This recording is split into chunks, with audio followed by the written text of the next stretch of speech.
In today's video, I'm going to teach you how to create a gum loop beginner's tutorial. We'll start from zero, get you comfortable with the interface, and build a simple workflow you can reuse and expand. First, head to gumloop.com. Sign up using Google or an email address, then verify your account so everything is unlocked. Once you're in, open the Gumloop dashboard. This is your home base for creating, testing, and reviewing automations. Before building, take 10 to 15 minutes to explore the interface. Open the workflow builder to see where automations live. Notice the steps, sometimes called blocks, which are the actions Gumloop performs. Find triggers, which kick off your automation.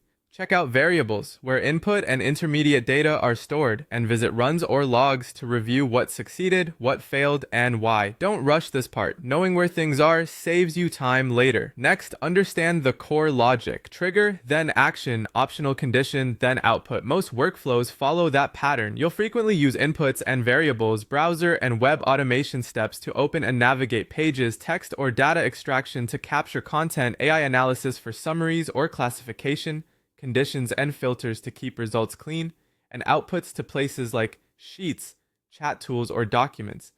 Now let's build a simple starter automation. Visit a website, extract the headline, summarize with AI, and output the result.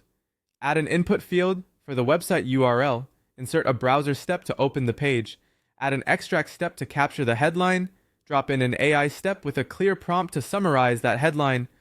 Finally, choose an output, such as writing the summary to a sheet or document. Test with a single URL first to confirm it runs end-to-end. Inside Gumloop, AI steps convert raw data into insights. Effective prompts include instructions like summarizing in 3 points, extracting key offers and calls to action, classifying content by topic, or generating a short list of content ideas. The clearer the prompt and the cleaner your inputs, the better the results. Practice with small projects. A basic lead finder, competitor content analysis, a website change alert, a daily research summary, or a content idea generator. Build one small project at a time and iterate.